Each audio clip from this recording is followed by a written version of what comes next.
Hey Life Christian Center, it's good to see you guys on Wednesday, and I had a quick thought that I wanted to share with you today. I love board games, all of them. Complicated ones, simple ones, ones that take 5 minutes and ones that take 5 hours. As a kid growing up, we played so much Monopoly. It was the classic go-to. If we couldn't find anything else we wanted to play, we knew we could set it in for 4 hours and play Monopoly and argue and try to ruin our family's livelihood and relationship. But we had a good time. It wasn't until I was much older and I actually tried to play, at a friend's house or somewhere like that I realized that everybody doesn't play Monopoly by the same rules. They have what you call house rules, where everybody plays a little different. And sort of the most famous house rule in Monopoly is free parking. If we read it directly out of the rule book, it says free parking.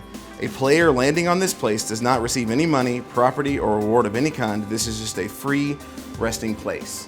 That is not how we played free parking when I was a kid. When I was a kid, if you landed on taxes, or if your chance card made you give money, anything like that, we would just throw it in a big pile in the middle, and then if you landed on free parking, you would get all of that money. But when I went to someone else's house to play Monopoly, and they wanted to play by the rules or some other weird version of that, we didn't argue over it. We just played by whatever, the rules they wanted to play with it is. And I felt like today, as I was thinking about it, I think maybe we get there, unfortunately, sometimes in faith. We start arguing over free parking instead of just being together and having that moment. Titus, in the third chapter, verses 1 and 2, says, "Remind people to respect their governmental leaders on every level as law-abiding citizens and be ready to fulfill their civic duty. And remind them to never tear down anyone with words or quarrel, but instead be considerate, humble, and courteous to everyone." And then we're going to skip down to verse 8, and it says, "How true and faithful is this message. I want to especially emphasize these truths so that those who believe in God will be careful to devote themselves to doing good works. It is always beautiful and profitable for believers to do good works, but avoid useless controversies, genealogies, pointless quarrels, and arguments over the law, which will get you nowhere." So arguing over free parking is the way I'm using it today, is to say arguing over those things that really don't matter. The overall experience of Monopoly is not broken if you have an optional rule that you do with free parking.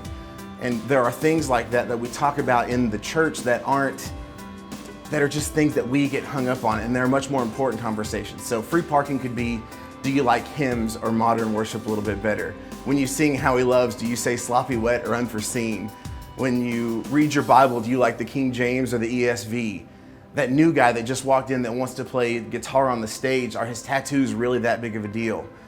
All the way to the way people dress. Spoiler alert, how holy someone's jeans are really isn't that big of a deal. It's not worth fighting over. There are good, important, useful, and profitable conversations that we need to be having. There are conversations about peace and understanding and forgiveness that we need to share and spread with anyone. And we need to get that there. So let's stop arguing about free parking.